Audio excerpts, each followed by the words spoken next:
Ladies and gentlemen, welcome to Slamhub Wrestling. Myself, Suprit, and this is your AEW Dynamite review for October 27th, 2021. I'm Yep. joined by Ridwan here, back here again on Wednesday nights. What did you think about this show? This show, in parts was just there, but it was an enjoyable show at the end of the day. But it was fine. How about you? How did you feel the show was? Like nothing negative to point out. Like it was basically your typical Dynamite, some good wrestling, and now Full Gear is like a month away, I guess, when it is November 8th. No, it's just probably a couple weeks away. It's November 13th, something like that. Yeah, Yeah, November 13th. so I'm basically excited for the build of the pay-per-view, and 90% of the build what they're doing is actually pretty exciting, to be honest. Yeah, they've kicked themselves into full gear. Get it? uh that's a good pun, actually. I'm going to give you that. But Thank you. anyways, man, we'll get to the entirety of this card. Like, we had a TBS, they are doing the tournament for that to crown their inaugural champion, the TBS Women's Champion. We had Hikaru Shida and Serena Deeb. We had the continuation of the World Title Eliminator with John Moxley and Preston Vance, number 10 of the Dark Order. And we had a big main event between the Elite and the Dark Order, and so much more. But before that, if you are new to Slamhub Wrestling, then make sure to like, share, subscribe, do all that fun stuff. Check out our other content. Links provided in the description below. So check that out. But before we get done with the Dynamite review, let's talk about the big news that's going on in the community. Ring of Honor suddenly popped up in all of our timelines, shockingly.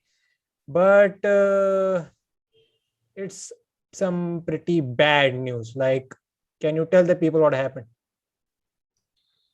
So ROH, Ring of Honor, they've decided to release all their talent from their payroll. Not exactly, but you get the gist of it. Like, they won't be contracted anymore, but those who already were will get paid till the end of the year. And whichever talent has their contract running out till next year, they'll get paid until the first quarter of 2021. That is 31st of March 2022. first quarter of 2022, which is 31st of March of the year. So pretty shocking and sad news for the company, like a company that was finally starting to find its footing. Like the pandemic hit it. Mostly because, as per what they've mentioned in their statement that they had put out, it's because, they said it was mentioned that they were paying all their talent in full during the pandemic, and they decided not to terminate any of their employees. But that is what costed them, and also the lack of live events and TV tapings, costing them some revenue. But kudos to ROH for actually sticking their neck out for their people, while paying them during the toughest of times. But sadly, this is what we've gotten. Like, this is the point that we've gotten to now, which is pretty sad. So basically, the big loss came when they decided not to cut off talents during the pandemic. As per what they've said, this is what they are alluding to. But yeah, This is, I think, is it safe to say this is way worse than any Black Wednesday that we saw with WWE? very much so. Like, the entire roster is cut off. Yes. At the same time, like, the biggest company in the world, they were releasing all their talents but they could afford them completely. ROH weren't exactly in the same live as, how financially strong they were as a company, even though they are owned by Sinclair Broadcasting, which is like one of the biggest TV giants in the country. But again, that's life, and sometimes that's the wrestling business in a way. Ironic in all fronts. This, I think, this Sinclair Broadcasting and Ring of Honor partnership has to be the worst business deal in wrestling, right? Has to be. Like, It's like they can afford, at the same time they weren't willing to invest that much. And if the rumor is to be believed, like, so that's, the, how do you say this, like, it's this news just does the round, the rumor, so to speak, that ROH is just used to fill in time slots for Sinclair. Otherwise they don't really hold much importance. And based on what we've seen in the past couple of days, it was true in that sense. so basically, like, I think it is Sinclair's fault that they didn't put that much in, focus on Ring of Honor. Yes, I mean, it was largely carried by the bookers, I mean, as it should be, but there was any lack of investment from the owners and the TV deal that they had. So this is where we are right now. So there are two options right now. Mostly they are going out of business, or we do get a relaunch. And what's that relaunch? That they are going into a what, indie wrestling company strategy, not a actual major wrestling company. So as per this one, Dave Meltzer, he had mentioned that ROH is going back to its roots. Like when it initially started, it was an indie promotion, but it's going to be like a launchpad for such talents to, like, no one will be fully affiliated with the company, like no one's going to be contracted, but like they're going to do a paper show deal, and it's going to be a launchpad for such talents to get noticed by other companies, which is like they are really scaling back to what they could have been. From like they were pretty much the number two company in the US market after WWE, like before excuse me, before AEW was even a thing. And Impact had also, like, they were just going down the shitters for the longest time. And with New Japan's affiliation with Ring of Honor, that essentially made them the number two. But it was like, of course, by a distance, because WWE was still monopolizing the wrestling market. And now with AEW's emergence, ROH is, you could say, ROH's fate. It essentially wasn't going out of business entirely, but given what happened in the past couple of days, probably this is probably the closest that they are to that claim. So if they do go back to that indie phase, like GCW is doing that, right? Like they Yeah, are, GCW is exactly. I mean, GCW is doing exactly that. I think that would work because it would be better for the indie scene.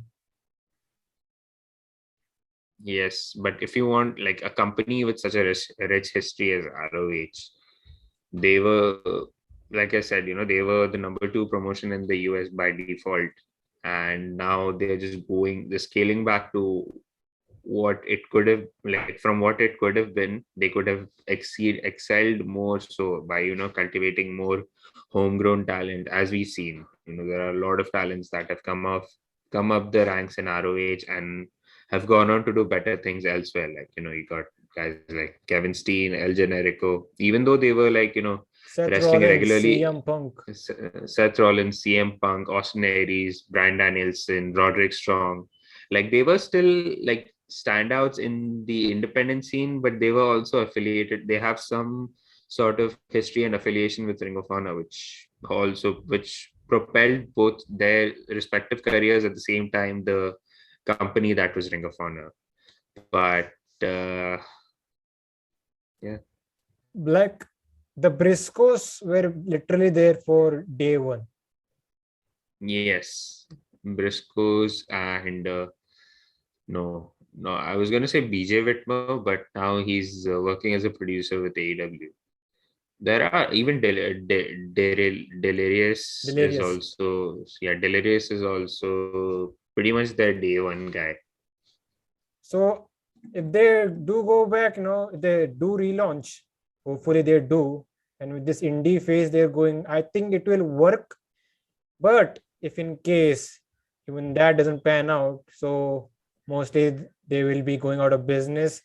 And if they do, then what's valuable actually in Ring of Honor? You don't have the talents. Only thing left is the video library, which is actually Yes. worth something.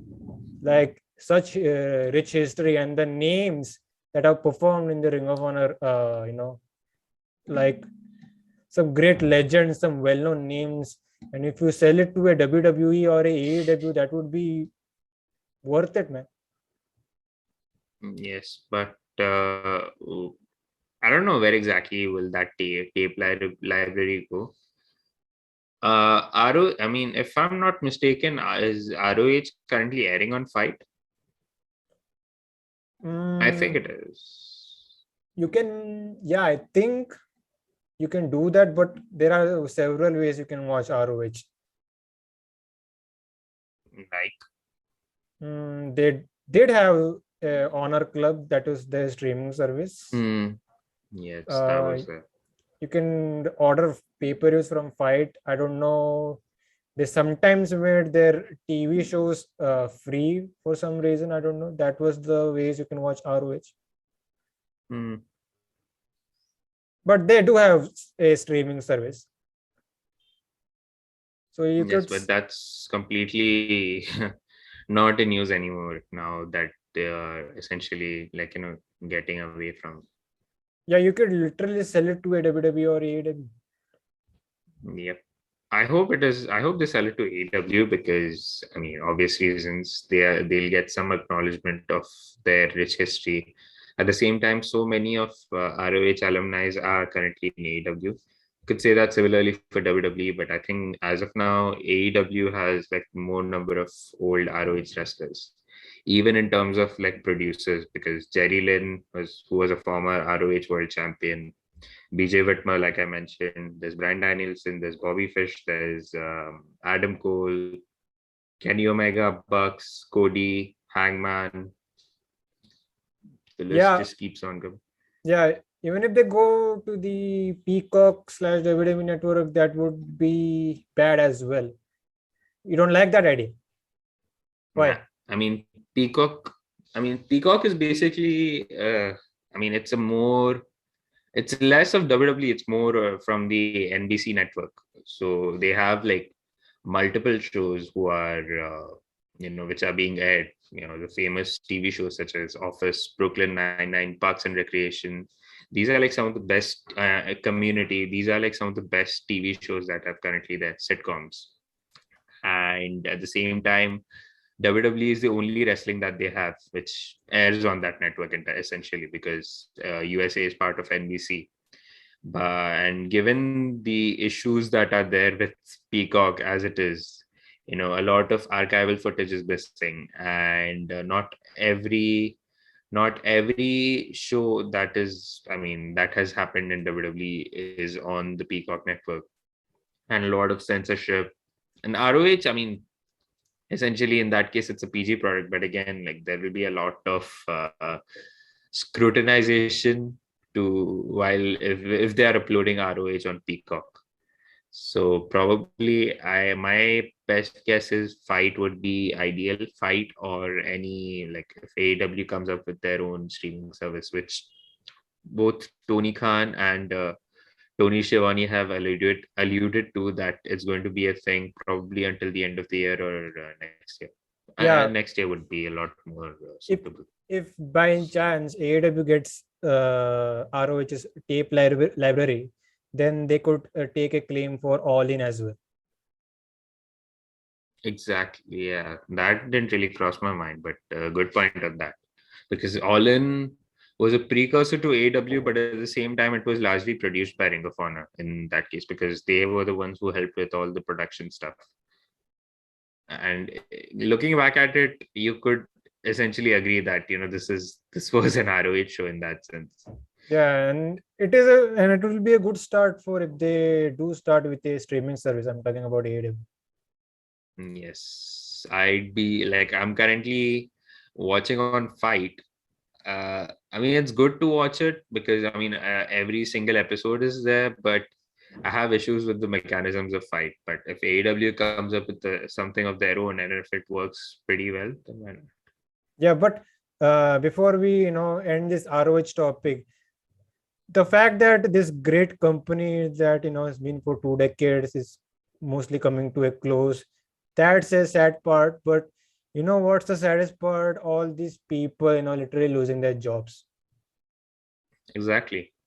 But I mean, it's both a blessing and a curse because again, these guys are losing their jobs currently that they have, and like I had mentioned at the start of this topic that they were finding their footing, and like ironically enough, there was a big news outlet that was covering news about ROH saying the same thing, like pandemic, the measures that they had taken to keep their talent employed, and there was the pure tournament after that, and how they were slowly coming up, like they didn't have that pressure of being the number two company, and the affiliation of New Japan is also pretty much non-existent at this point.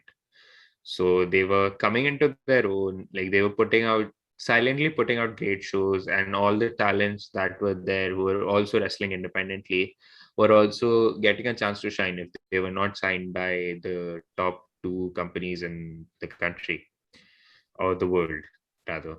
So it's a blessing is like these guys will be swooped in an instant, like any of these companies around the world would love to have them, but yeah, the curse is what I mentioned earlier. Yeah, the situation is they were being paid, I think, mostly guaranteed money, I guess, because of the Sinclair affiliation.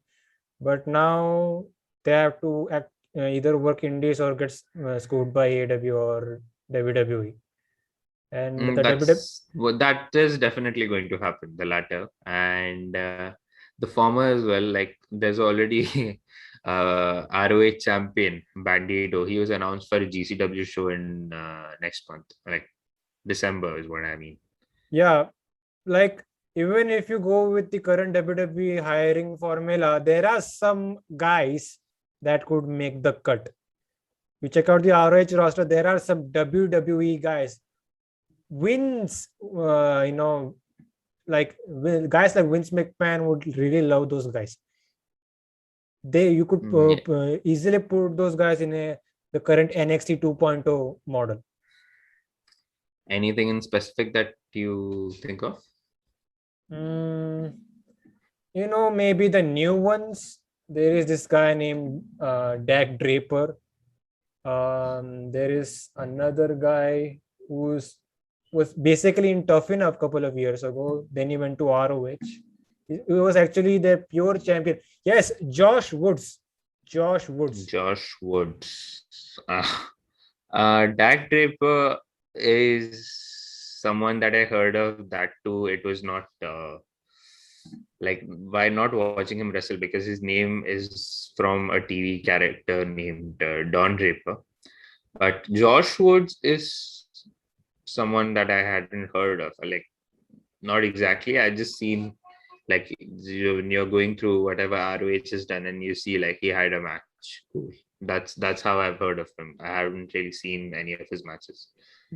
Yeah, basically there are some top 4, top 5 guys, not the top guys, some big, muscular, or the look, basically the look guys for WWE. You could pick those up. But the other guys that we love to see wrestle, you could go to AEW. And did you see this report, this quote unquote fake report? I don't know where it came from, but it stated that some of the top guys were actually got signed by AEW and ROH approved it. Nah, that's it was refuted to be false by Sean Ross Sapp, who confirmed this is fake news. But like a lot of interesting names in that tweet. Yeah, like I was going to discuss it, anyways, with the Tony Nese situation, like, AEW is signing everyone for the last month or so. The roster is really getting bloated. But man, I would love the Briscoes or a Jay Lethal to show up in AEW. Get signed. Jay Lethal, Jay Lethal would be an excellent signing for AEW because I mean he's one of the legends of the independent scene and ROH as well. I think is he no Joe is the longest reigning ROH champion. Yeah, I think Lethal beat that record. Did he? Yes. He was literally the franchise for that promotion.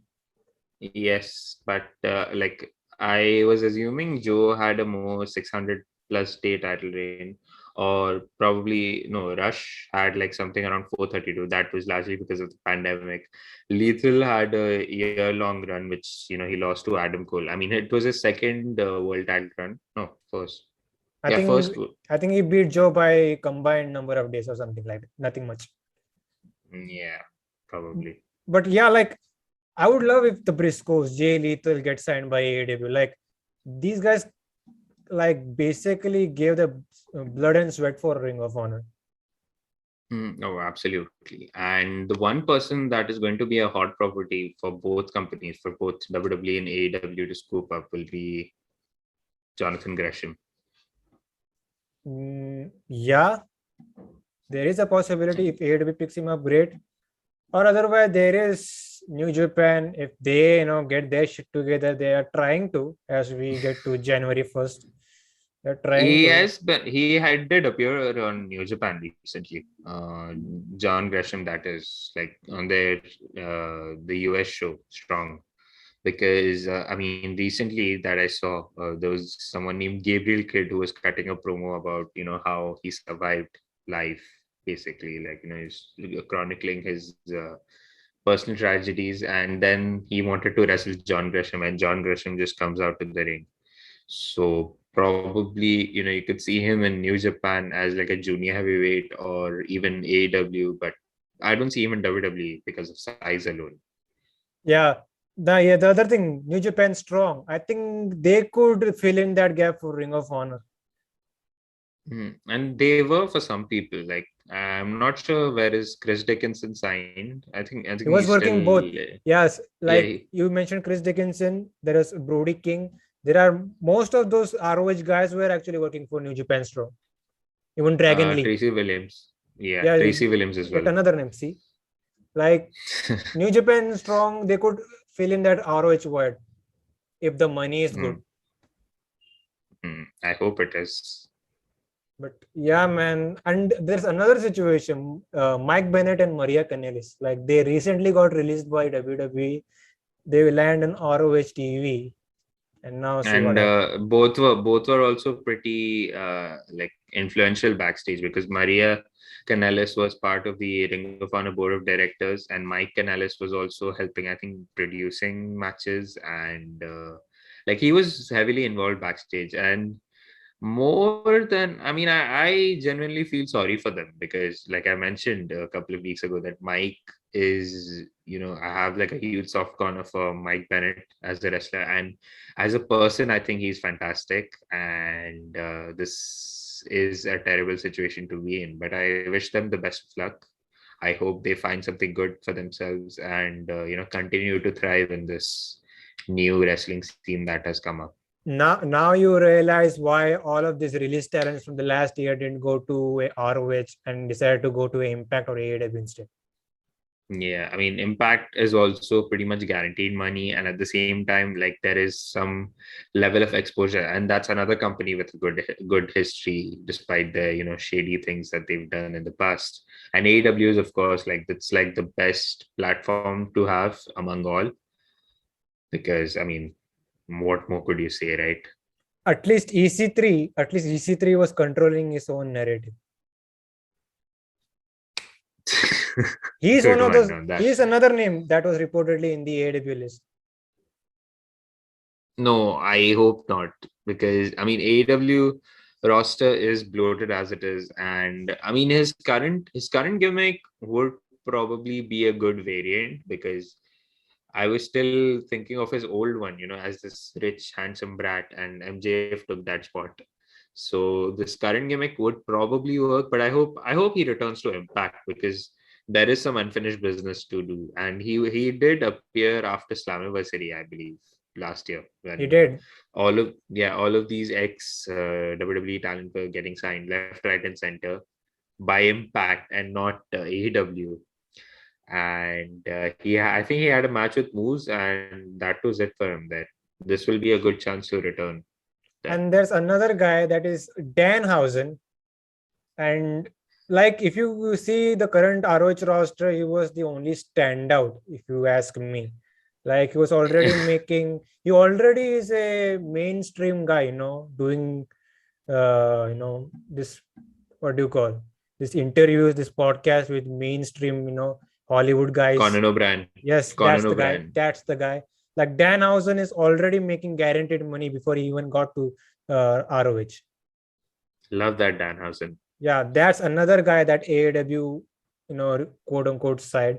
But let's quickly. I'm not sure if just before we wrap this up, I'm not sure he'll fit in. I mean, he's going to stand out in AEW, but for a lot of different reasons because, I mean, he's more of a character wrestler and AEW's, I mean, they don't really have many character wrestlers, but if I'm like, I haven't seen him in the ring as much as like what I've seen him just go around, give out interviews. And I mean, he's a funny person and he rules in a way, but I haven't seen him wrestle. He's a smart person for that. Yeah. Tony Khanhausen would probably love to have him, or I hope Vincehausen doesn't get his hands. Probably hope so. But I'm mentioning the Briscoes a lot. Man, I really want them in the AEW tag division. I'm not sure how to feel about that, but yeah, I mean, AEW's tag division is stacked and they will be a welcome addition as it is. Yeah, basically just quickly wrap this up. Like, lot of talented guys on that ROH roster. I can't name all of them. Like I forgot to mention Dalton Castle. He's pretty charismatic. Yes. You just mentioned Shane Taylor. Yes. I heard from a lot of people that Shane Taylor was actually getting hot initially in this ROH product. Yeah, he only started like a couple years ago or 3 years ago or something, but like he really became popular in the past year or so. Yeah, I've just mentioned Dalton Castle. He's pretty charismatic in ring wise and in the mic as well. You could sign him. AEW. He could actually go to AEW if you want that one person to sign because he has like a lot of history with the Elite and with the Elite in general. He can even go to WWE. Just make him a manager. If he can still wrestle. If he can still wrestle. Yeah, he's had some injury issues. Yeah, that's why. Fair enough. And you can call someone like Matt Taven a generic wrestler, but he's pretty good. You can sign him he's as really well. Good. But he's really good at just being a wrestler. But at the end of the day, I hope everyone finds a footing in the wrestling industry, makes some big money with these big wrestling companies, and wishing them the best, man. Yeah, wishing them all the very best in this, wherever life takes them. But anyways, let's quickly get into the Dynamite review. We'll talk about ROH when some more news comes around. So speaking about ROH, we had CM Punk versus Bobby Fish. So they kicked off Dynamite here. This match, it was a very ROH match. You can say that. This match was actually good. Nothing much. They did a small angle to actually build this match, like in the last Saturday Night Dynamite. That was a couple of days ago. And match was really good. Nothing much to say. What do you think about it? Yeah, I mean, for an opener, it was a pretty good match. It was slow in parts, like the methodical wrestling in a way. But I mean, the crowd was hot. for the most part in this match because CM Punk was there. And kudos to Bobby Fish, man. At 45, he's still kicking ass and doing the best that he can. So it's good to see him wrestle. It's good to see, Punk get hitting his strides yet again. And I mean, this match was largely, Bobby Fish had the upper hand on CM Punk because he was working on the knee of Punk. Punk was trying to fight back with his injury, like that he was working with. And yeah, really good match. Like he was basically like, they didn't try to do some flashy stuff. Like we did see one die from CM Punk, and I love the fact that he's actually trying to get over with his body slams. Exactly. That's what came to my mind. And like he's really putting over the body slam, and like he did a scoop slam on Bobby Fish, and the crowd's like one more time, and then he does it again, then one more time, then he smiles and he does it again. So So yeah, good to see. so basically the story was Fish was trying to target Fish was trying to target Punk's knee.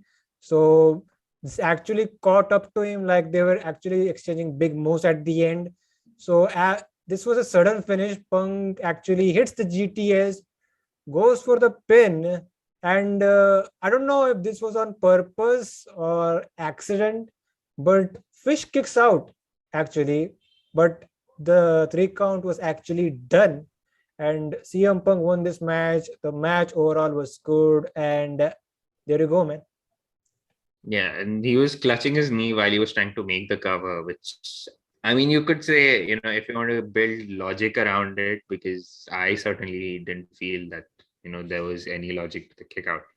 But, the recovery time that Fish had after, CM Punk took some time to actually go ahead and pin. So yeah, that was the match, and these guys are still really good in their 40s. That's all I'll say. Um, so the main thing is, where does Punk go in terms of Full Gear?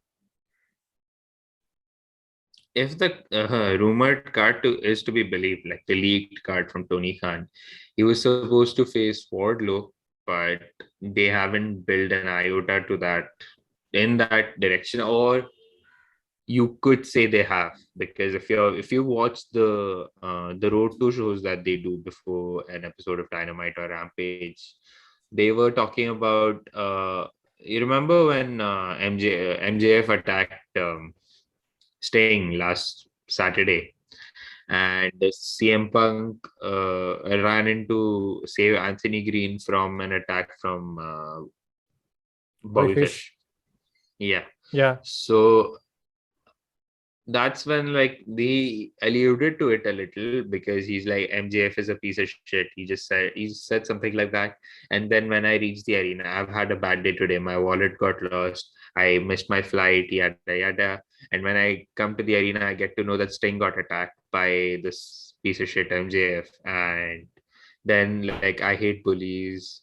Then he talks about Bobby Fish and to build the match. So they have probably sowed the seeds a little for a match between Punk and MJF in the future. But if he's coming out to face Sting, because there's some history in this story already, because Punk faced Darby at All Out, and he had this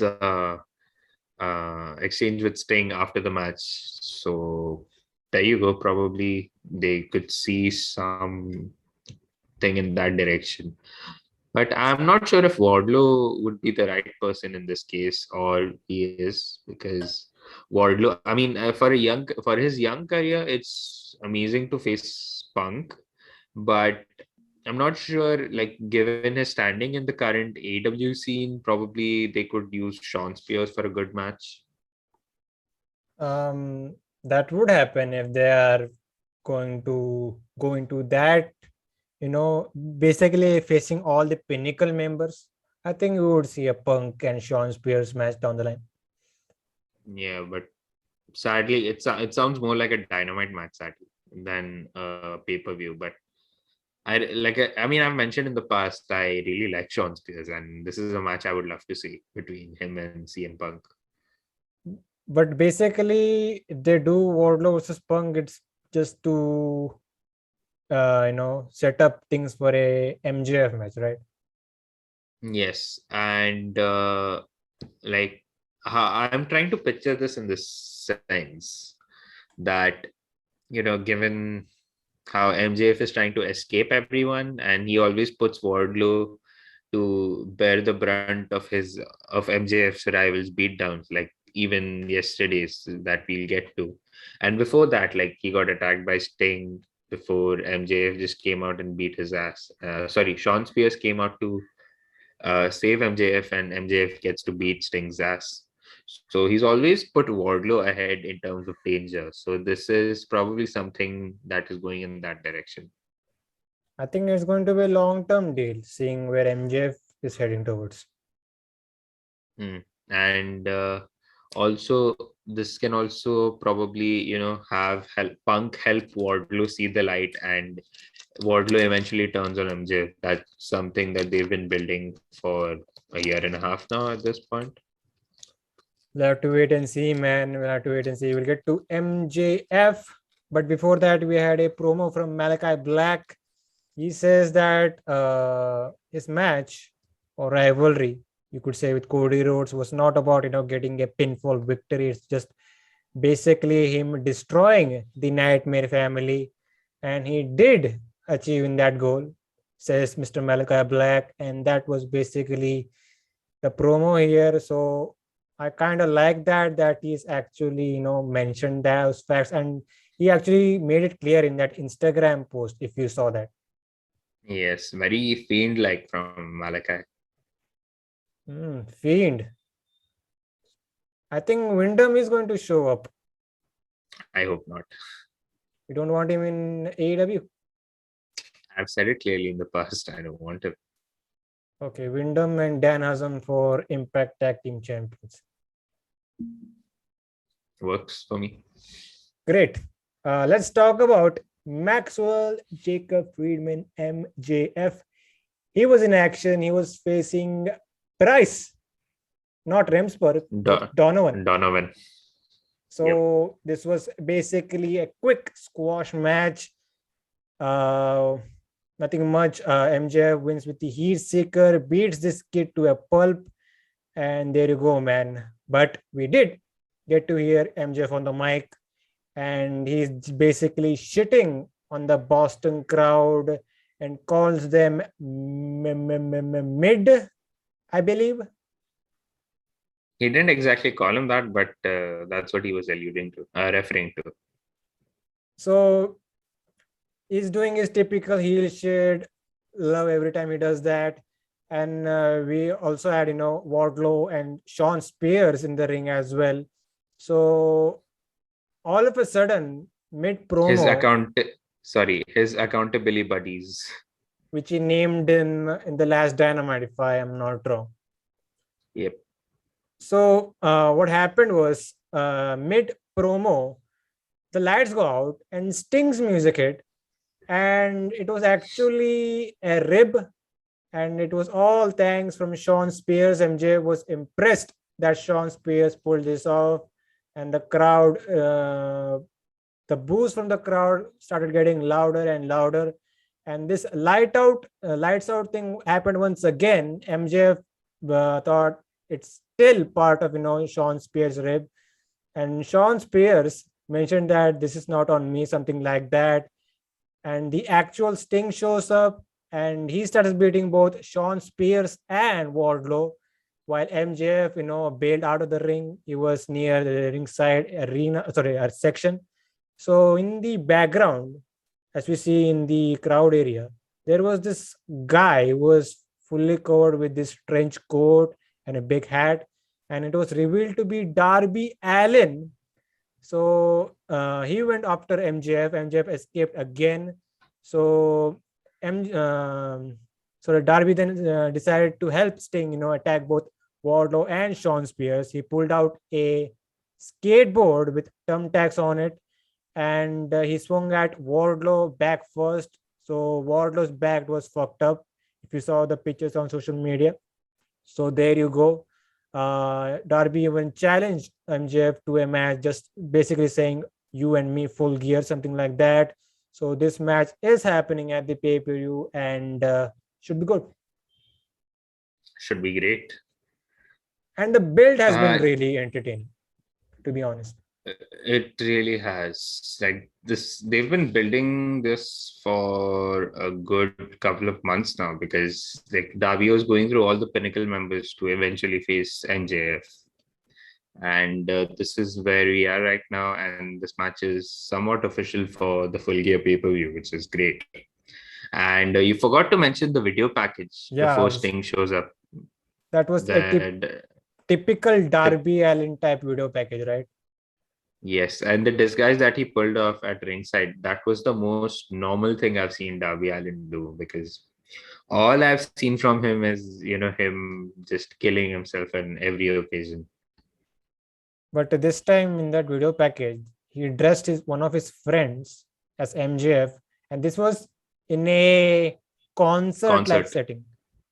Like we had a guy with a MJF mask. He was just flipping off the audience. His theme was also very distorted. MJF's theme, that is, which also happens to be my ringtone, like the MJF theme. And Darby Allin all of a sudden dropkick this guy's out of his shoes. And then he slams him on the table. So basically the message was you couldn't break him mentally and now he's going to break MJF physically. Yep. And that whole, the Wardlow pictures were like very grim. And I'm excited. Like before this pay-per-view, we are very much going to see a Wardlow Sting or a Wardlow Darby match, probably on a Dynamite or a Rampage. But all things considered, this match should be great. And it's highly spoken about that how these guys are like the four pillars of AEW on which the company is building towards in future. So should be great. Bro, he pulled off this line on this promo. Like there are like MJF, like there are things he does best, like pin shoulders to the mats and bang rats. But he wants to skip this second half because he would rather, put his shove his junk in a blender than like bang some woman in Boston. Yeah, I felt it was too much from him. Yeah, and the whole, the second line that he spoke about, rats thing, that's an old school joke about, the term ring rats. So that was the thing he was referring to, and not an actual rat. If you guys on social media are just talking about how MJF has like a fetish or something, that's what he was referring to. And speaking about sprinkling of the seeds, did you see how he mentioned that he beat Hangman Page 2 years ago for that Dynamite Diamond Ring? And yes, I was going to get to that. Well, I think we were talking about this when during CM Punk's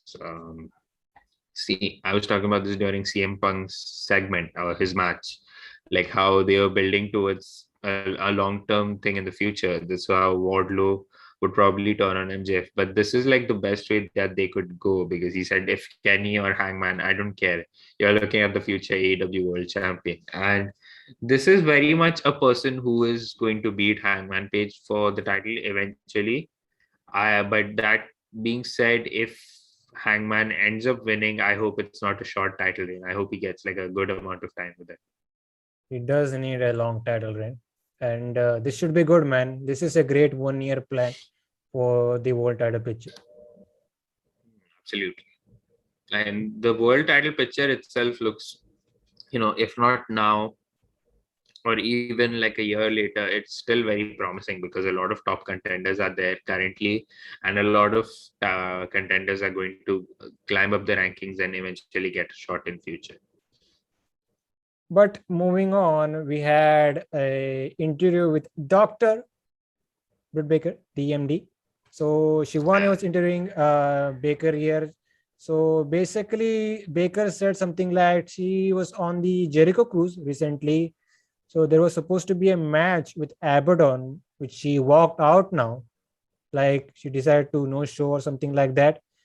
So Tony Khan, he has made this match like official for Rampage. Like it will be Britt Baker versus Abaddon in a trick or treat match. So I don't know. They were actually questioning like what is the trick, what is the treat. It's basically a no DQ match. So that is the trick, I assume. The And the treat treat is, is, yeah. what's the treat here? So if Abaddon wins, she'll get a future world title shot. Hmm. Interesting. So there you go. That's the match for Rampage, and it's this week, right? Yes, it's tonight essentially. Well, I don't even know when these shows air nowadays. Is it Saturdays, Fridays, Wednesdays? What's going on? Yeah, because uh, like Dynamite fits better on Wednesdays. That being said, Rampage, yeah, it's weird. It's weird calling it because when the show is actually happening and you living in like a Asian country, it's going to be tough with the time slots. It is, man. It is. But let's talk about this TNT title match. This is Sammy Guevara defending the title against All Ego Ethan Page. There was some deal here with this match was set up. Lot of terms and condition to the build to this match. Like I can't even remember them at this point, but they had this I'll title mention match them. here, and it Yeah. was a good enough match, man. Yeah, it was a really good match, and that was to be expected because both of these guys are really good. And like I like there was a different side to Sammy Guevara this time in this match because he had his inner circle membership on the line, so he wanted to fight and okay, so tracing back to like a night before in terms of telecast on Dark that he cut a promo. He's like, "Give me your best shot, Ethan, because I'm prepared to die." Because he wanted to like stay in the inner circle and he wanted to fight on behalf of himself and his brothers.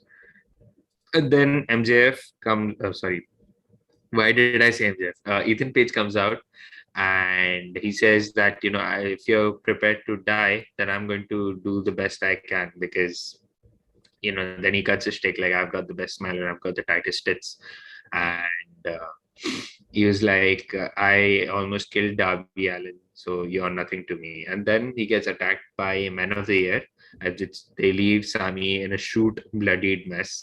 So that was like the build to this match.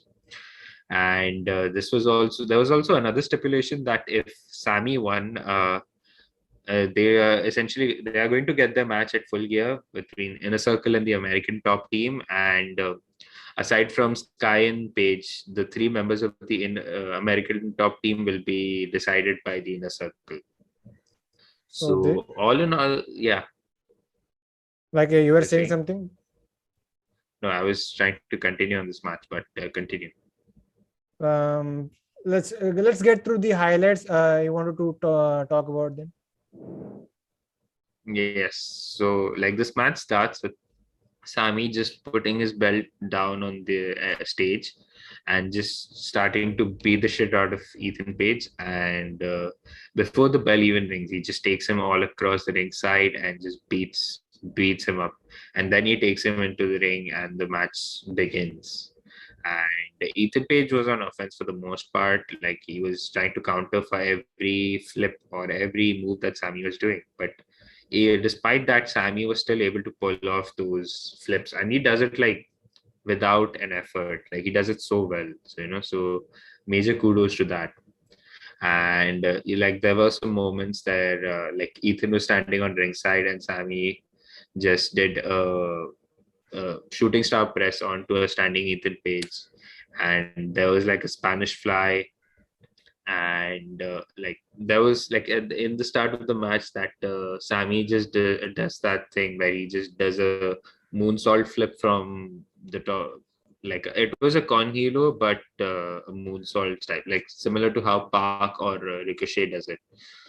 And so the like main thing, like the finish of this match was basically like Ethan was going for an ego's edge from the top of the turnbuckle, and Sammy just counters that into a Hurricane Rana. And then Ethan Page was going for it again, but then Sammy counters it with a jackknife, I think. Somewhat of It's a a roll up pin.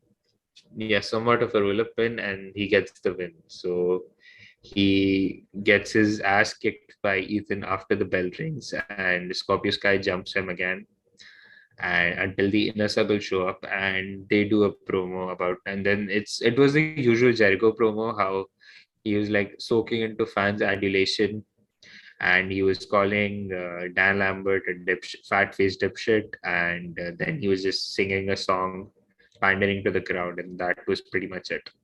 I love the fact that Jericho gets pyros for run-ins. And he was like, it was funny to see him run the way that he was. I mean, he's 50 years old, I get it, but I still get a laugh out of it. He's not the athlete of the day. Yes, but it's still good to see him, at the end of the day, doing what he's able to do currently. Yeah, about the match, like I said, the match was really good. I just realized that spot where Page was going for the ego edge from the top rope, and Guevara counters it. That was basically them, giving a shout out to Mysterio and Guerrero from Halloween Havoc. Yeah, that's a very good callback. So I think that was Sammy Guevara's idea for some reason. It has to be his idea. But He's anyways, a huge fan of both of these guys. Yeah, yes, indeed. But this stipulation and this build for Inner Circle versus American Top Team / Men of the Year, it is, it's just there on a pay-per-view card. Oh, I forgot to mention, it's going to be a Minneapolis street fight, basically a street fight. So it actually doesn't pique my interest even with even that stipulation. Yeah, but it's going to be a good match for sure.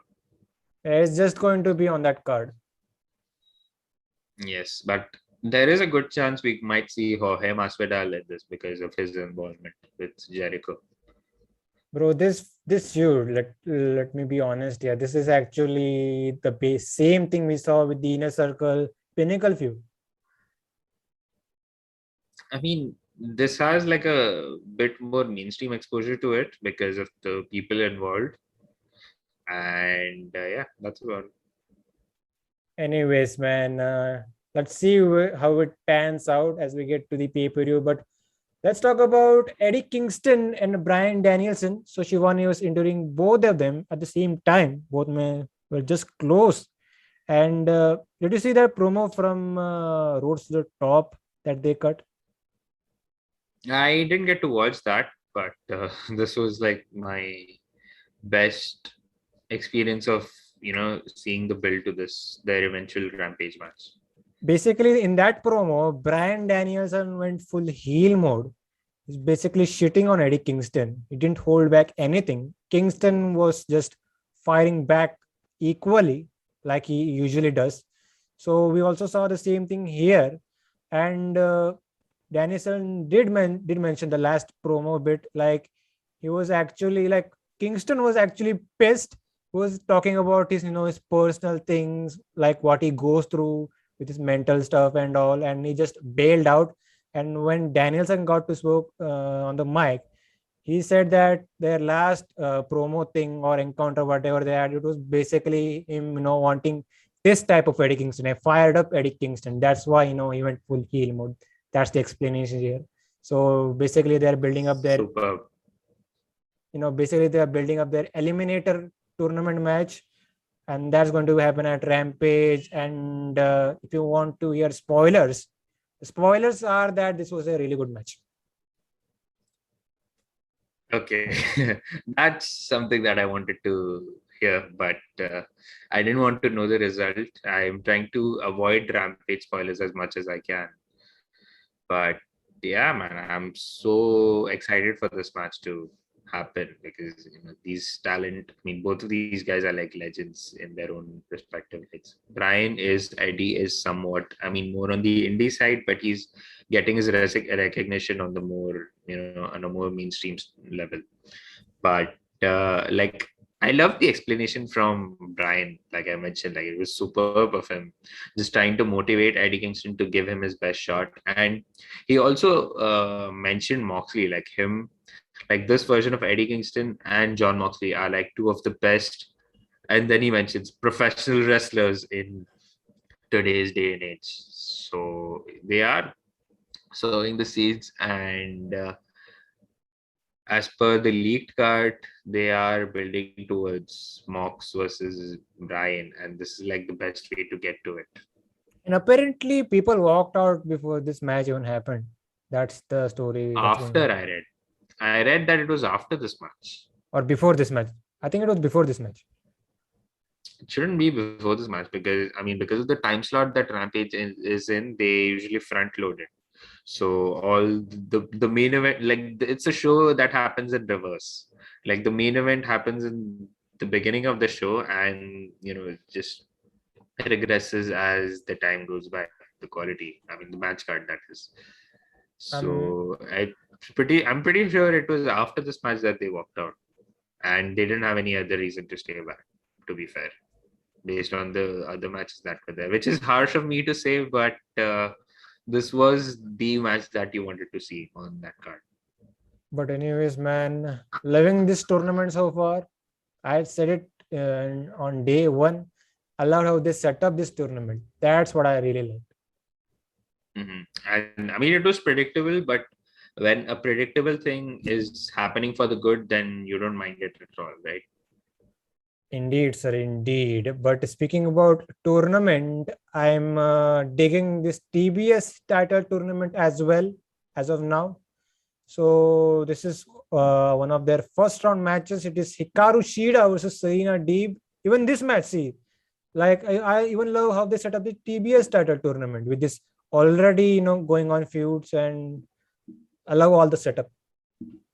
Yes, and just to add more to the setup for the TBS title tournament, I loved how they were initially seeded, and there was a story to it as well. See, the number one contender was Ty Conti, like she was the number one ranked female wrestler. She's getting a world title shot with Britt Baker, whereas the rest of the women in the top five, so the four, second, number two, number three, number four, number five, they already had a bye, so they are already through the next round.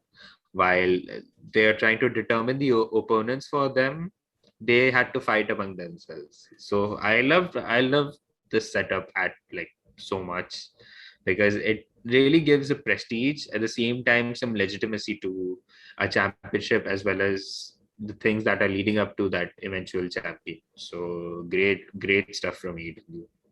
But about this match was way better than the entirety of Queen's Crown tournament. I knew you were going there. I knew you were going to refer to. I had to do that reference, man. But good job. But to be legit here, this match was actually good. Like Serena Deeb, she deserves all the flowers, man. She calls herself what? The woman of the 1,000 holds? A woman of 1,000 holds, which is a homage to Dean Malenko. And at the same time, she calls herself the professor of professional wrestling. That's also a very good nickname, because would you, okay, it might be a bit controversial, maybe not, but do you think she is the best in-ring worker in the women's division, or do you see someone better than her? I'd say she is the best. I was going to say in a way that she's the best technical wrestler in that division, but being the best wrestler in that division, I would also agree on that point. Thank you. Yeah, seriously, like Serena Deeb's, like she calls herself the woman of the 1,000 holds. I say you should call her the hit woman, or Oh, the best that's there an is. awesome nickname. Oh, The the best best, there is, the best there was, the best there will be. Like basically, she is the female version of Bret Hart. yes. And Bret Hart is the greatest wrestler in caps of all time. So this is like an amazing comparison. And I think we should probably tweet it to her. I hope she appreciates it. She would. And even like I also, you were going to say something. No, probably you were leading up to that. So continue. And I was actually talking about how they played into the story from their previous encounter. Like Deeb actually spoiled the plans for Shida to get that 50th victory and that post-match beatdown. Beating with the plaque and stuff. So we saw a aggressive Shida here, and Shida actually works good if you get her some great opponents. Yes. I mean, she's good by herself, whenever she was like during her women's title reign, whenever she was placed with someone who was like less experienced, she was able to get the best out of them at the same time, make it a very good match. And as harsh as it sounds, I don't mean any disrespect, but and I mean it more as a compliment. But she had the longest title reign as an AEW Women's Champion. Pandemic be damned, but I feel when the time goes by, it's going to be the most underrated reign in AEW history. You can Because say I that. mean, yeah, because I mean, it wasn't really very prominent. That was the harsh part of it, but there were a lot of silent hits in this match, in this reign, because there were a lot of good matches. There were a lot of great matches, and while the sad part is, while she was actually hitting her stride, as a women's champion, because sadly she was like missing from most of the shows when she was champions. But while the crowd started to come back, and that's when she was finally getting that acknowledgement as a champion, it was taken away from her. Like she was finally, like a year after becoming champion, she was finally getting to that moment of like the fans appreciating her and her becoming that star of the women's division. That's when she loses the title, which was very sad. But all in all, I'm excited to see her eventual climb back to becoming a champion again. And this is probably one of the first ways in an eventual long story of how she becomes a champion again. Probably even could happen probably even sooner if she becomes a TBS champion, or in the long run when she gets the world championship. So whichever way we have it, I'm excited. But let's talk about this match here. Like I said, we saw aggressive side of Shida, and the story was Deeb was actually going after the knee of Shida throughout this match, and we saw some great near falls, some great wrestling. Crowd is super into it. Like we saw, this is awesome chants from the crowd. So as we get to the end parts, like even Deeb, like there was this spot where Shida does that chair spot outside the ring. Hmm. Deeb basically took the chair and shoved it to the side and just walked off. So that is some Serena D-ish, like tactics.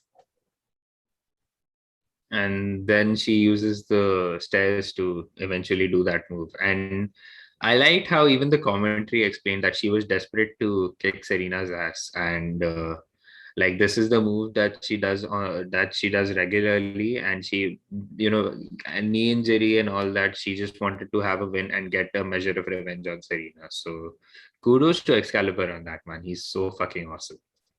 And there was the spot where the broken, what do you call it? Uh, what is that thing that you give? That plaque or trophy? Luck. So that got Not introduced. trophy, both ways. That got introduced in the match. Uh, Shida was actually trying to use that, but she decided not to because she was going to get disqualified by the referee.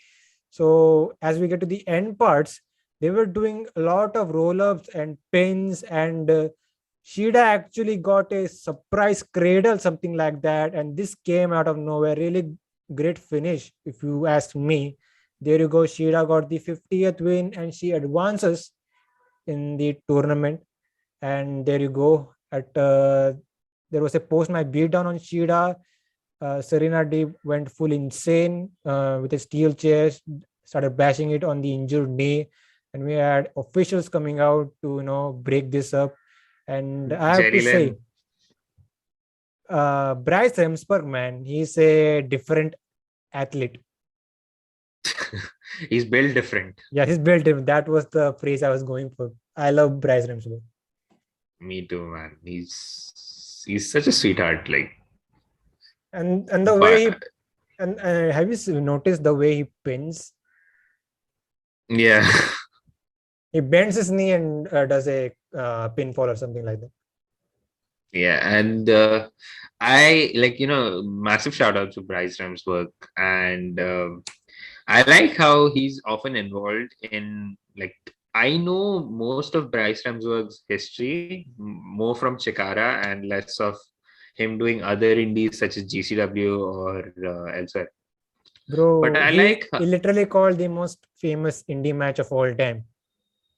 the Invisible Man versus the Invisible Stan. My point. Yes, but I was referring to how he was more like a staple in Chikara. And whenever there's a wrestler in AEW who used to wrestle in Chikara and they are wrestling currently, Bryce is the one who's often refing their match. For example, for most of the Best Friends match, and they were they were also staples in Chikara. Eddie Kingston, Ruby Soho, and there are more that I'm currently forgetting, and hopefully, okay, I hope somehow, some way we get to see Stokely Hathaway in AEW, and he's gonna have a whale of a time when Bryce Remsburg is reffing one of his clients' matches. That guy is pretty underrated. I hope he deserves better, man. Like he came to NXT at a right time. Sadly, he wasn't used all that much while they were actually trying to build something. But now he's like in a more watered down version of it. He's getting to do the Diamond Mine stuff, and that's more or less a callback to Catch Point.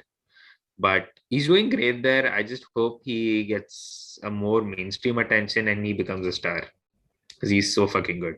I hope Roderick Strong, brings Toki Hathaway to AEW with him. I hope so. But coming back to this match, right? Like this match, yeah. Yeah, like Continue. Shida is advanced in this tournament, but she's not going to win this mostly. Yeah, her knee is fucked now. Like they could use the story to help her advance in the tournament, probably going till semi-final or final, but her injury gets the best of her. This is a great way of building Shida as an uber babyface for the long run. I mean, she is a babyface as it is, but this is going to get her even more over. And man, I love Hikaru Shida. She's so fucking great. I can't say enough nice things about her. Like she's just so good. But what I was referring to earlier, while we were talking about Serena Deeb, her even Excalibur pointed it out while she was doing the figure four on the ring posts, and he's she was literally wearing the Bret Hart colors, the pink, black, and white, and Excalibur mentioned that, which was awesome. But man, this match was amazing. Fuck yeah, 5 stars. And Take my 5 stars. you were giving this 5 stars. No, as in hypothetically, I wouldn't scale this match at all. But the great part is we are getting a third match when this tournament is done. Yeah, I don't think they'll do it very soon because they've already done the rematch like in such a short span of time. They'll probably space it out after probably when Shida's knee heals in kayfabe, and when she's like 100% raring to go, she's going to beat Serena's ass once and for all. But looking forward to it, man. And this tournament so far has been good. Hope it continues. But let's talk about Leo Rush, like he was being interviewed alongside with Dante Martin. So the match they're going to have at Rampage, Seidel Brothers versus Dante Martin and Leo Rush, it actually got postponed slash cancelled because Mike Seidel got reportedly injured, like they are mentioned in this interview. And He's someone who has been struck by injuries for the most part, which is very sad. so, yeah, that was pretty much the interview. And Leo Rush said that he will make his in-ring debut at the right time. And that's pretty much it. Have we heard anything else regarding this situation? Yes, so this is going to be a match between the third match between Dante Martin and Matt Sydal. But this time, the good thing is, Dante, even though he's like trying to establish himself, he's far off from the last time he faced Matt Sydal on Dynamite. So this match is going to be great as it is. I mean, the past two matches have been great. This is going to be one such. Let's wait and see how that turns around. But let's talk about the world title eliminator match here on Dynamite. This is John Moxley versus number 10 of the Dark Order. I thought, Preston Vance, indeed. I thought this match was going to go for a while, but I was kind of shocked with what happened here. So Moxley came out, and from the get-go, he just went after 10 and was beating him around all around the ring. And he ripped off the mask actually and sent him, face first into the steel post. So 10 also bit him. Actually, 10 actually got busted open here. That visual was actually sick, if you ask me, with the ripped mask and the blood and all. So Moxley is just beating the shit out of 10 here. And all of a sudden, he hits the paradigm shift or the Death Rider, got the victory, and just leaves. Basically, he murdered number 10 here. That's his old shtick. I mean, there was nothing else to write about this match besides like Mox just squashes him. And it's weird because like people were already bitching about 10 being part of the tournament, and now he got squashed the way he did, and people are like, nah, AEW doesn't build new stars. Fuck you guys. This match was good, I'd say. This is also building up to an eventual Mox heel turn, because that's eventually going to happen probably at Full Gear or beyond. But it served its purpose. Mox is still kicking ass, and they are going to probably do something with 10 for the long run. After this, he's just battered from this match, and yeah, thumbs up from me. I felt that it was done well for Mox to face Orange Cassidy next week on Dynamite. So that's a match that I'm so looking forward to. Okay, so basically, I don't want it, but I want him to beat the pulp out of Orange Cassidy. No pun intended. Good one. But that's going to be like this is the trend right now, right? Sorry to interrupt. Yeah. That's a trend right now. Like he had a squash match a couple of weeks ago with Wheeler Yuta. Now he had a kind of a squash match with 10. I think this is the way you are establishing a heel John Moxley. Yes, they've been building for a while now.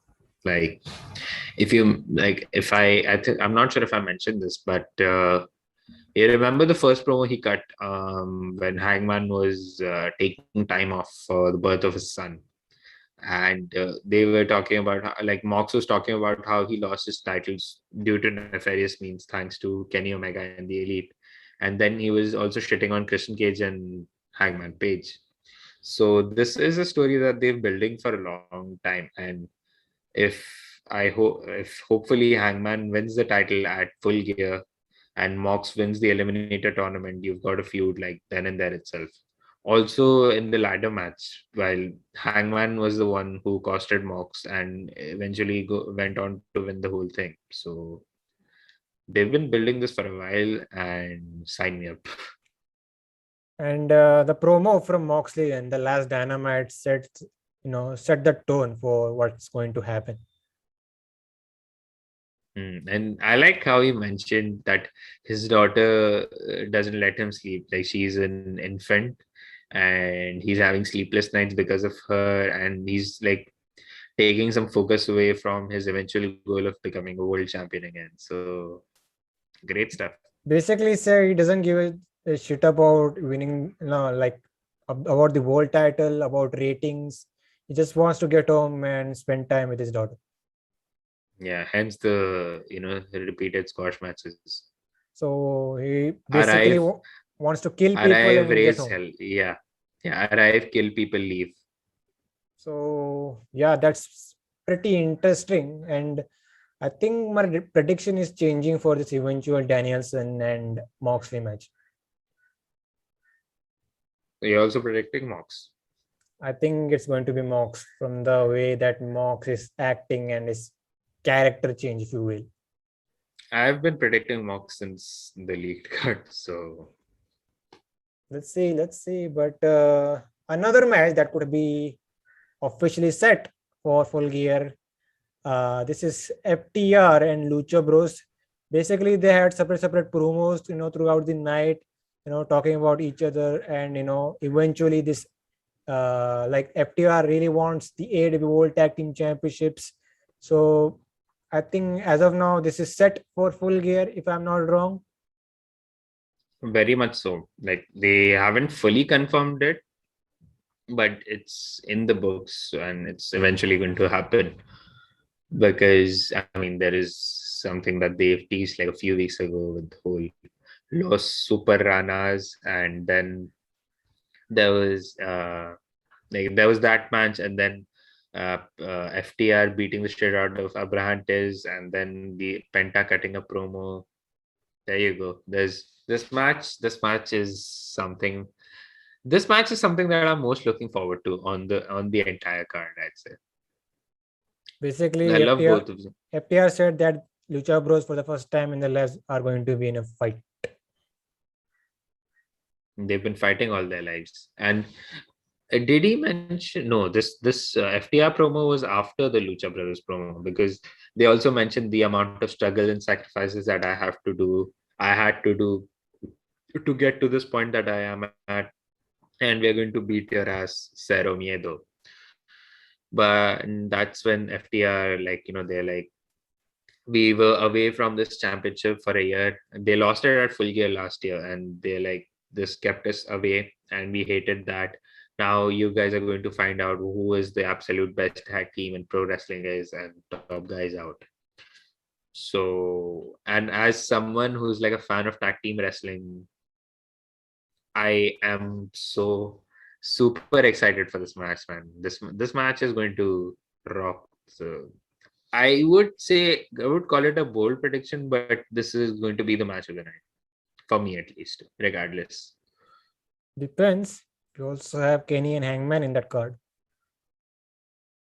Yep, that's a match with a storied history, a rich history, if you will, and that's also going to rule. But on a more in-ring aspect, I'd say this one will be. But Yeah, I'm just so excited for Full Gear, man.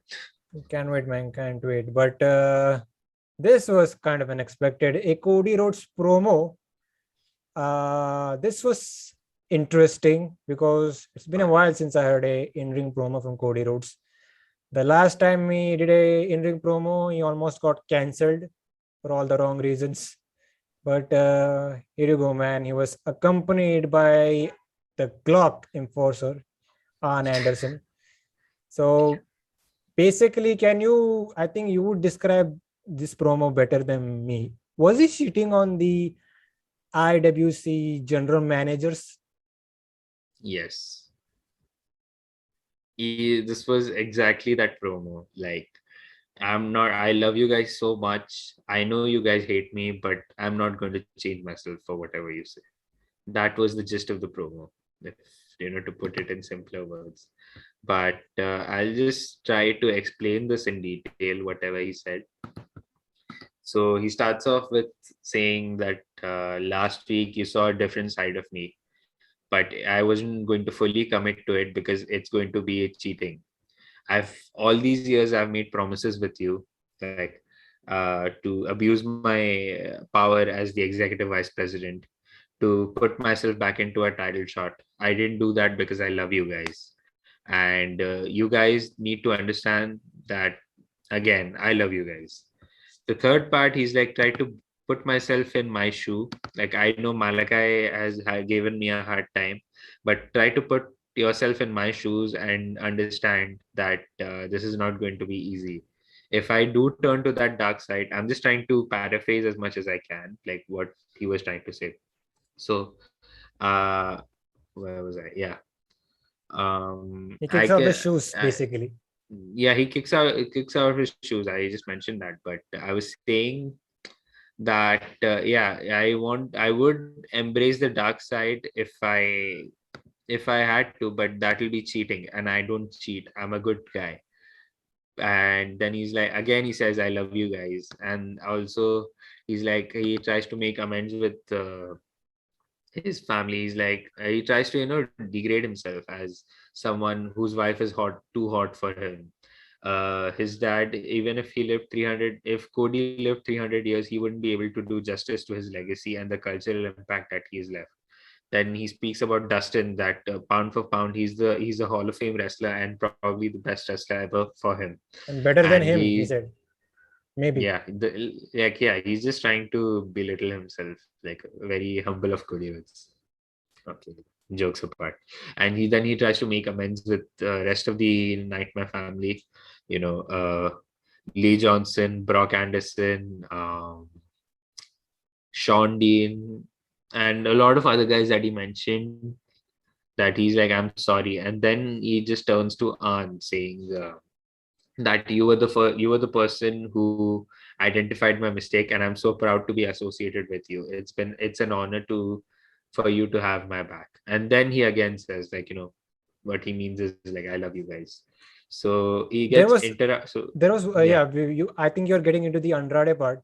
There was yeah, one part I really thought was intriguing. Like he mentioned how we ended the match with Malachi Black. Like he crossed both Malachi's arms and he was actually for 1 second going to it the other move, not the Tiger Driver. yes. He also mentioned that. I forgot to Are you mention the think main are you part. thinking the Like, same thing that I'm thinking? probably. Like correct me if was he thinking about hitting the pedigree? Yeah, he did mention that, and like, not explicitly, but he was alluding to it. But man, Cody Rhodes loves Triple H so much. It's gotten to that point now. And it was a small little dig at Triple H as well of Yes, what and with the topic of the promo. yeah, and at the same time, he's explicitly saying that I'm not going to turn. Like, if you're someone who hates internet lingo being used in wrestling itself, like not internet lingo, like an insider term, sorry, it being used in wrestling, I usually groan. But in Cody's case, I think if it's part of the long haul, it makes sense because he's eventually going to turn to the dark side. But it's the question matter of when instead of if. And he says it's too easy to turn heel and maybe break that stipulation and win the world title. It's too easy for him. Yeah, that's what he said. But again, I love you guys was the main part of the promo. And Cody Rhodes, the way he's a great, well-spoken guy, and that's why his promos really come off good. Yes, and I've said this in the past, like, I don't have many issues with Cody Rhodes. I was going to say any, but I'd say many because I personally really, really, really like Cody Rhodes. I think he's a great ambassador to the company. As a wrestler, he's really good, and his promos always come off like superbly well as this, white meat baby face. The issues have mainly been with his booking than anything else. Like apart from like everything related to his booking as a person, how he carries himself, how he's like a great PR representative for AEW, and the stuff that he's done behind the scenes for AEW, like on the more public eye. He's a fantastic person. The issues are just with his booking, like how he just all his blow-off matches are overbooked. Like even like speaking of this match with Malachi Black, that was just so. It was just filled with shenanigans. Then I'd say his match with Sean Spears at All Out a couple years ago. His stuff with Ogogo, he was like wrongly positioned as a babyface, like the American hero, so to speak. And besides that, him taking this like while he was facing Darby, like when Darby finally defeated him with that story that they were running, and Cody is the one to just give him the trophy. Sometimes it does feel like he's taking away from the actual moments that are supposed to happen. But as a person, as an executive, or as a wrestler, what may have you, I'd say he's a great all-round person, all-round ambassador of the company, and a great person to boot. It's And just the booking that's the issue. like he was so good and still is that at one point he was the biggest babyface in the entire industry. Yes, and you could say him leaving WWE was like, uh, I mean, in a domino effect sense, it was probably the best thing to happen in pro wrestling, because that eventually led to him joining Bullet Club, and then therefore the formation of AEW years later. He even took a shot at Tony Khan, a small dig at Tony Khan in this promo.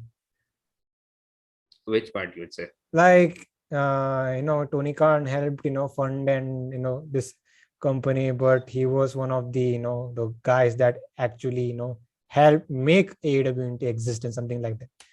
The phrasing was different here. Yeah, probably. Like I didn't notice that, to be honest with you, but if that's the case, then so be it.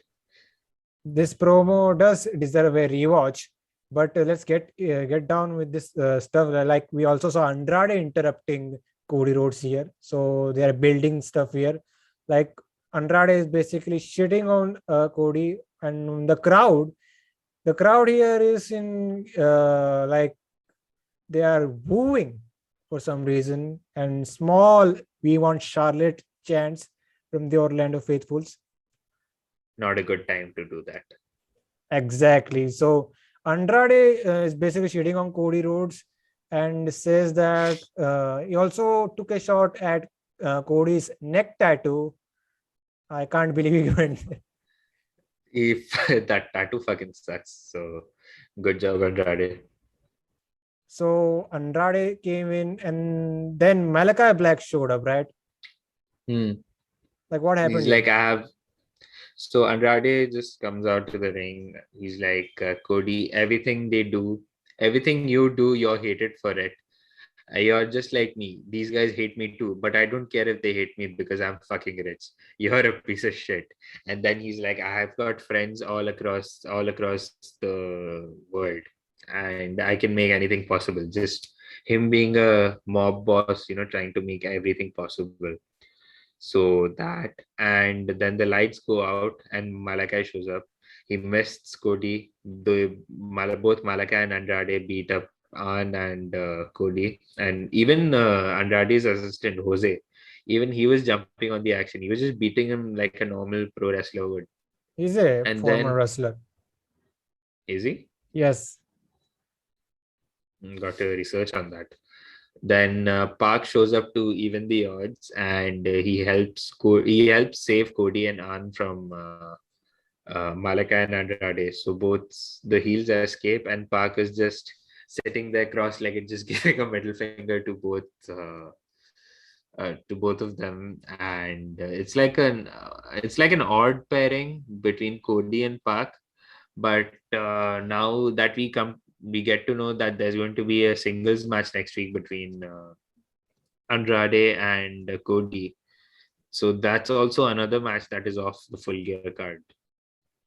So does this mean, is there a chance that we get Miro into the conversation?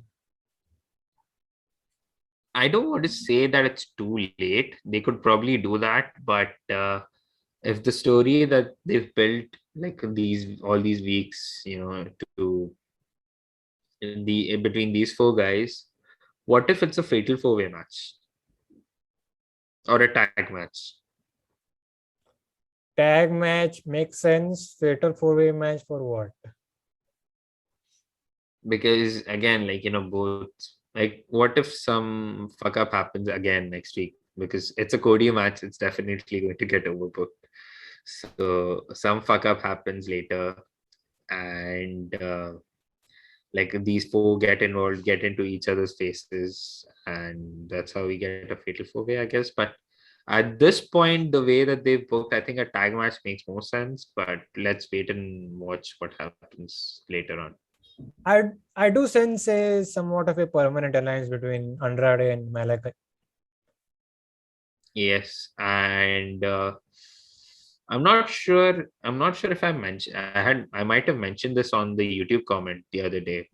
So I mean, it's a association by history because like Andrade's gimmick is more of him being a drug cartel boss, but at the same time you have Malachi, who's an occult, like yeah, who's basically leading an occult, and both drug cartel members and drug cartels and occult, they've had like a history by themselves, and the gimmick at the same time the real life friendship that both of these guys have.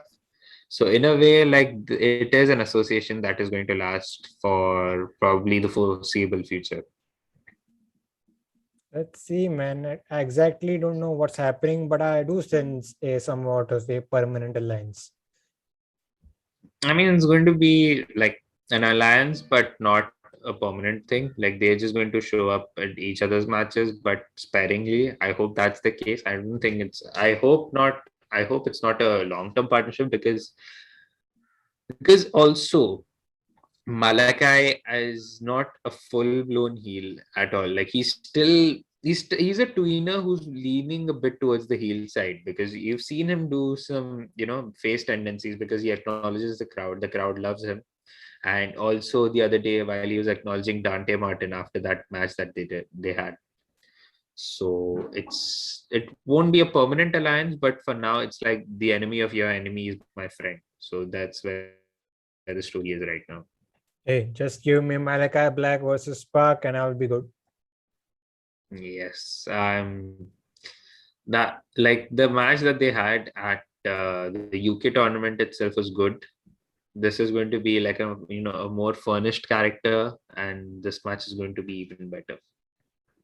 Anyways, that should be good. I think we are getting Cody Rhodes versus Andrade. Let's see what happens. But shall we get through with the main event? Yes, but before we jump into the main event, I'll just run down the card for tonight and next week's Dynamite. So tonight on Rampage, we have Dante Martin versus Matt Sydal. That's probably going to be the main event of the show. There's Britt Baker versus Abaddon in a no DQ match, as we mentioned, and the Eliminator between Danielson and Eddie Kingston. But for next week on Dynamite, we have Cody Rhodes versus Andrade, as we just mentioned.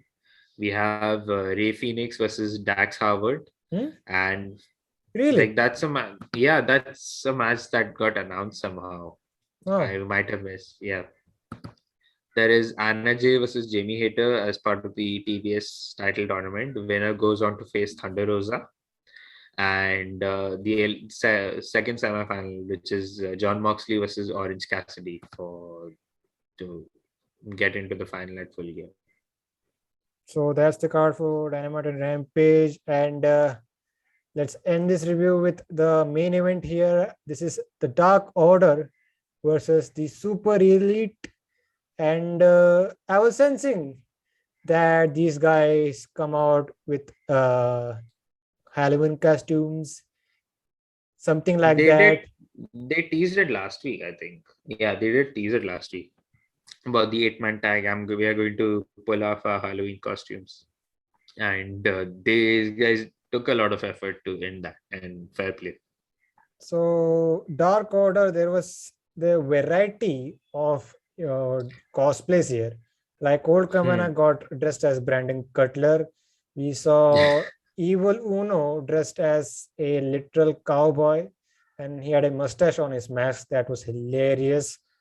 Stu Grayson, correct me if I'm wrong, was he in a Kratos getup? Exactly, he was dressed up as Kratos from God of War, and I'd say he who had the best cosplay among all. Who did it better, him or Champa the other day? Grayson. Really? Yes, I'm biased. I don't care. Champa And looked yeah, jacked, by the way. to be fair, yeah, it's Champa because the build. And do you know? I mean, this is a fact that I keep bringing up whenever we talk about God of War. Whenever I talk about God of War, did you know that he was motion captured and voiced by the late Chad Gaspard, the Kratos I didn't know that. character? I didn't know that. Yeah, it was a part of this latest God of War game that had come out a few years ago. And Hmm. Chad Gaspard was basically Kratos with the voice and the motion capture. Rest in Yeah, peace, Chad. that's interesting. Yep. But we were talking about this match. So Dark Order are in these different get-ups. We even saw Anna J as a literal cowgirl, whatever you want to call her, and we had a horse coming out. Yes. Yep. There was a horse. We had Alex Reynolds also dressed up as a cowboy. Alan Angels, I think, was also somewhere there. And John Silver was Bambi. What is Bambi? Like Bambi, like it's an old cartoon slash animated movie about deer. Like, not sure if it's a deer, like if I would call it a deer or is it another animal. But yeah, it's a domestic animal. I think yeah, it's likely a deer, a very adorable one. So yeah, And Super Elite had cosplays as well. So all four guys, Adam Cole, Baby, Kenny Omega, and Young Bucks, came out to Ghostbusters. This is Ghostbusters. actually a throwback, especially when it comes to the Elite. Yeah, they did dress up like back in time. Not sure when, but In New Japan, this I was a guess. thing probably. Like there was a time where Kenny Omega was dressed up as Princess Jasmine from Aladdin. Yeah, that was pretty hilarious. That's like a cursed image as it is. And yeah, so here they were dressed as Ghostbusters. I don't know what that means or what movie slash video game that refers to. Ghostbusters. Is it? Yeah. That's great. So we had these four guys in Ghostbusters outfit. Then we had Marshmallow Man, if I'm not wrong. Yes, a Stray Puff Marshmallow guy, and Michael Nakazawa in the most what the fuck costume, him being dressed up as a baby, like a giant baby. And So for a yeah, second, I thought one of those Marshmallow guys will be Don Callis. yeah, that's what I felt too when they were entering this. Like I thought the baby was Don Callis at first, but then they zoom in, they do a close-up shot, and it's Nakazawa. It was still hilarious. Like so, Basically, I think I've seen better multi-man matches from the Elite or the Dark Order. This was good, but I think there were a lot of it was a comedy match. yeah, the lot of comedy elements, and that's what I think took the shine away from the match overall. But still, it was good. I will say that. Yeah, it was a pretty decent match, but like there was nothing much to write home about. It was just sending the crowd home happy, and plus, getting into the festive spirits of the Halloween. But the main story is that we had people getting offended by this match. Why? I don't know why. Why would you get Like, offended by a like Halloween it, themed match? it wasn't supposed to be a serious thing to begin with, because like I know the usual people that do get offended by it, cough, Jim Cornette, cough, Marx, cough. I would say, like, when there is something serious but it turns out to be a joke, in that case it's good to be offended, but this wasn't anything to be offended by. It was they didn't even mean to be serious in this case, except for like the finish. Yeah, and like you shouldn't have taken this match that seriously from the get-go. Yeah, I mean, people do need to classify where is comedy, where is tragedy. That's how you do in movies. Apply that in pro wrestling too. And I seen some people comparing it to the thing where WWE brought in zombies, like how Hmm. I mean, was that supposed to be fun? I don't know what that was supposed to be, but WWE made some good bucks from that incident. Yes, they did. That's what keeps them rolling. Good job. And that's how So, businesses work. so basically, seeing a wrestling match, people don't even believe in Halloween anymore. They don't believe the Halloween spirits. Yeah, it's like do if you don't, do if you do, and no, damned if you do and damned if you don't. But anyways, match they tried to have have a fun match here. We saw some great spots. Like I think Evil Uno was not Evil Uno. Yeah, speaking about Evil Uno, there was when Evil Uno got into the match, there was actually cowboy shit from the crowd, which I found really hilarious. We would Yeah, eventually see some cowboy shit at the end. Stu Grayson actually stood out. I think he's super underrated in that group. Uh, man, I've got something to say about that. Go on. Like, they've mentioned it so much that it's gotten to a point that it doesn't even feel that way anymore, Like what? because they keep, whenever Stu Grayson is in the ring, oh, JR goes, he's the most underrated member in the Dark Order. And like, no, he's like the most underrated member in AEW. I mean, I get it. I've heard that a lot of times. Now it's gotten to a point that, you guys rate him fairly well. It's underrated if you want to say, it's like you have to say it like very sparingly, but not always, because that really takes the shine away from the word and from the person. And always John Silver. He's an incredible guy. He also did that Best comeback. best hot tag in the business. Sorry, hot tag in Yes. the business. The Cesaro hot tag. This is our hot tag. Hell See, yeah, baby. Cesaro did that spot once in his career, and we call it a big thing now. John Silver is actually taken it to another level. Yes, and that fucking thing keeps getting posted on Reddit every now and then. But yeah, that and also Brave Eyed going. Yeah. So as we get to the end, like we even see the Elite bringing in their their giant backpacks and using it in the match. Proton packs. The proton packs. What is a proton pack? Uh, like, I can't explain it because like I haven't seen the Ghostbusters stuff, but yeah. I think they actually did a Teenage Mutant Ninja Turtle spot here with crashing in the middle. Hmm. Probably yes. But let's quickly get into the finish. Like there was a spot where this horse that we saw in the entrance started running out, just to basically save the Dark Order, as the other Dark Order member were getting either low blowed or something else. So the Elite, they decided to attack this horse. BT triggered him. Then we did a big face reveal. It's actually Brandon Cutler.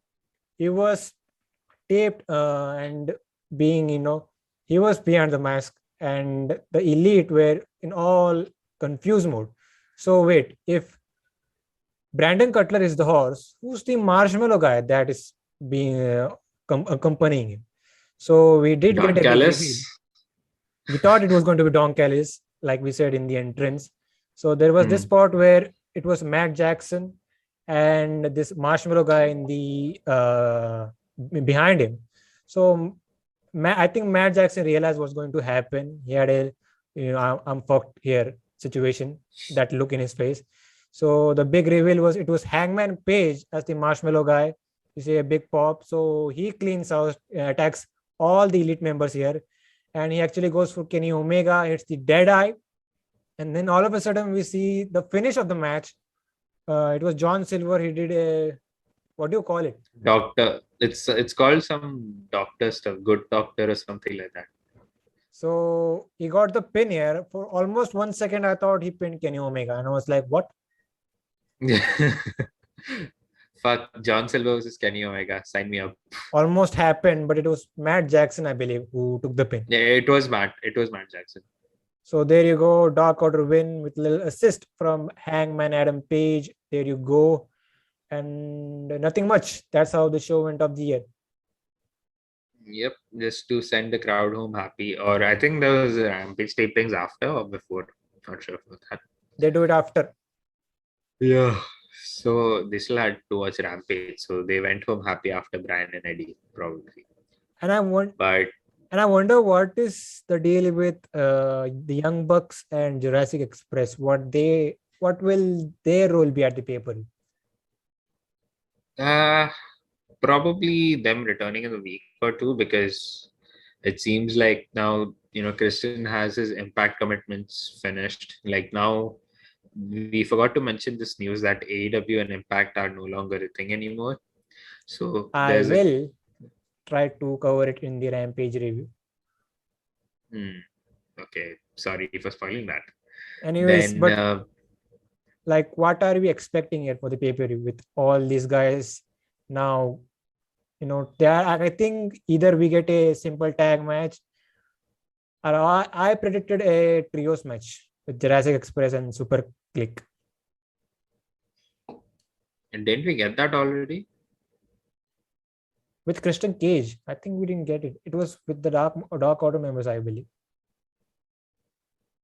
So the debut of Super Click was that. The debut of Super Click was a trios match, right? It was Christian and Jurassic Express versus Super Click. We got the trios match already. That match has happened. Yes, that was the first time the Super Click reunited on, and that was on Rampage. When Adam Cole did the boom for the first time in his entrance. But yeah, I think it's going to be more of a street fight. But it's already happening on the card. Like it's going to be some no DQ stipulation or something like that. I actually don't want it on the pay-per-view card.